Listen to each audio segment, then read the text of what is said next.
Hi guys, Anna over here, and to those of you who are fellow self-proclaimed Disney nerds, you probably already know that Disney has come up with their own streaming service to compete with Netflix and, I don't know, Hulu. Actually, I hear they're teaming up with Hulu in some way, so you can get like Hulu and Disney Plus and something else, I forget what. Anyway, oh yeah, the ESPN thing. Anyway, today, we're just focusing on like Disney Plus and Netflix. Ow, my thumbnail hurts for some reason. Anyway, so Disney Plus is going to be a Disney streaming service, and yeah, I'm pretty excited about it. So me and my sister have been sharing a Netflix account for a little while now, and she pretty much said as soon as Disney Plus was announced that, hey, we're switching over to this come December. So I thought it would be fun to talk about what I'm going to miss about, switching, what I'm going to miss from Netflix switching over to Disney. Now, please don't take this to mean that I'm 100% sad that I'm getting Disney Plus. I am super stoked, and for every one show that I'm gonna miss from Netflix, there's like 3 that I'm so stoked to check out on Disney Plus. And I'm probably gonna make a list of like my top. I don't know if I'm gonna make a list of like my top favorite ones that I'm looking forward to. Maybe like after I play around with it some, I'll make like a top 10 favorites. Like top 10 favorite things on Disney Plus or something.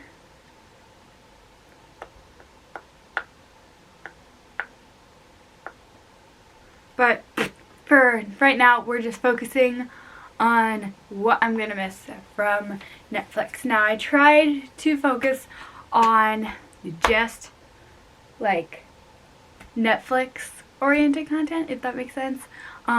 I didn't include any Disney shows because even if they're not confirmed for Disney Plus right now, they could be added later on. So there will be no Disney stuff on this list. So let's just get right on into it. The first thing that I'm going to miss is The Toys That Made Us. For those of you who don't know, The Toys That Made Us is this really fun documentary-like series about like the history of toys and stuff. More specifically, like the big name brands like Barbie and My Little Pony, Transformers, and it's just really cool. And of course they would wait until like a couple of weeks before we're switching over to Disney Plus to add new episodes to The Toys That Made Us. I was lucky enough to be on Netflix and notice that, hey, there were new episodes of The Toys That Made Us. And only like one of them was for a toy that I'm actually interested in the history of. But that's fine, whatever. But yeah, I think The Toys That Made Us is a really great series. It's well written, it's fun and funny. It is one of the higher rated shows. Not higher rated like, woo, this show is awesome. Higher rated as in rating system. Like, I think it's actually like TV 14. So if you're younger, maybe don't check this out, or get your parents' permission before you check it out, because they do say a few curse words in there. And I think they like reference a few things that are a little adult material-y, especially in like the Barbie one. But for the most part, it's aside from a few curse words and hinted at bad things, it's a pretty good series. It's mostly family friendly, except for those things. But I would never tell you to go against the rating system unless it's okay with your parents, or your parents are watching it with you, or something like that, or whoever takes care of you. Anyway, So yeah, that's my 2 bits on the toys that made us. Also, I hope they keep this series running because I feel like they've only just like carefully like scratched on the surface of toys that you could do this with. They've done Lego, they've done Barbie, and they've done My Little Pony. But I feel like they're only doing like the big name toys and they aren't touching on any of the smaller name toys. Like, I think it would be awesome if they like touch on some of the smaller toys that, you know, have come to a close, because then they could tell the whole story of the toy instead of just leaving the ending like in a, you know, up until now format. It could be like the rise and fall of said toys, like Ever After High or Monster High or whatever happened to La-Di-Da dolls, because I feel like La-Di-Da dolls, Liv dolls, and heck, even Lala Loopsy kind of faded out. What happened to all the doll lines of my youth? Because they have all vanished.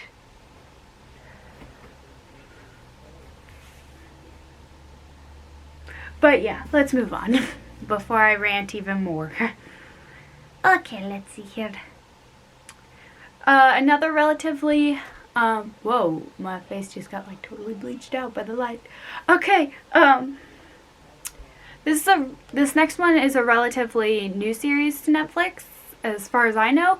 It's called Green Eggs and Ham, and it's very, very loosely inspired by the book with the same name. It directly quotes the book several times, but the overall plot is not from the book at all. It's like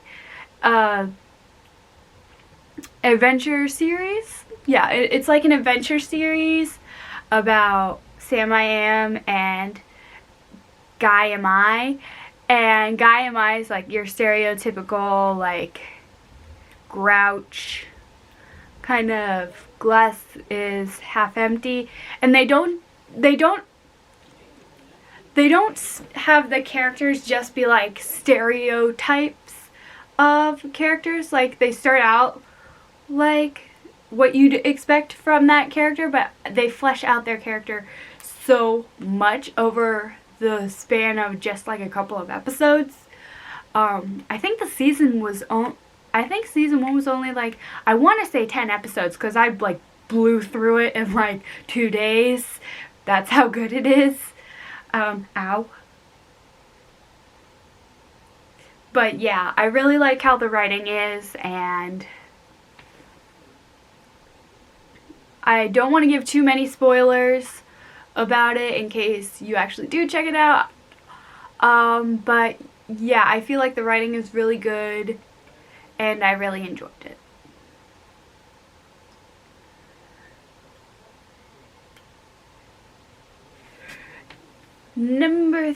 The third thing that I'm really gonna miss is Transformers Prime. I have talked about Transformers Prime on this channel probably pretty close to for as long as I've had content related to media at all. Transformers Prime has been my favorite series and probably will be my favorite series of all time for a long time. The animation is great, the characters are great, the comedy is great. I just love it. I just love it. And it's gonna be really sad that I can't watch it whenever I want to now. But yeah. Kind of along those same lines, Miraculous Ladybug. I will still be like, you know, searching far and wide of YouTube for full episodes of Miraculous, but it was still fun to like go back through old episodes on Netflix and stuff and see like how they all connect and how they reference one another and blah de blah de blah. But now I'll just have to be content with illegally watching them on YouTube. There's a hair on my phone. Can you see that? Apparently my camera isn't that good. Anywho, so yeah. And I know that some of you are probably going to be like, wait, Miraculous Ladybug? That's a Disney show, isn't it? No. It is on Disney Channel, but it is not made by Disney. It is made by Zag Entertainment. Just wanted to clarify. And the main thing that I'm going to miss watching from Netflix, and that I've actually asked for Christmas this year on DVD, hopefully. I actually haven't seen this movie in like a DVD form at all, or Blu-ray, so I'm hoping this isn't a Netflix exclusive movie, because that would suck. It's Sleep. Or if you live in like the UK or Canada, Ballerina. This is one of those movies that I don't know who makes it. Like, I don't know what company made it. I know it was released by Universal, but I don't know what the like smaller companies that worked on it are. But it's a really good story. It's done with CGI, and yeah, it's good. Is it just me, or do ballet movies kind of have similar tropes sometimes? Because like I feel like I've seen a lot of ballet, like the ballet movies that I've watched, there's like a battle sequence, like a dance-off battle. It always seems to be that the ballet that they're competing for the main role is the Nutcracker or Swan Lake. Swan Lake and Nutcracker seem to be the like go-to ballets when you're making a ballet movie to be incorporated. I think that's why I like Barbie and Pink Shoes a lot, because they use those two, but they also use a different one that I feel like that I haven't heard of outside of that movie, because apparently like it's a ballet that you wouldn't have heard of apparently unless you're like a actual ballerina, and I'm just like interested in ballet movies and took like one semester of ballet. So yeah. I hope you guys enjoyed this video. I hope I didn't ramble on for too long for you guys.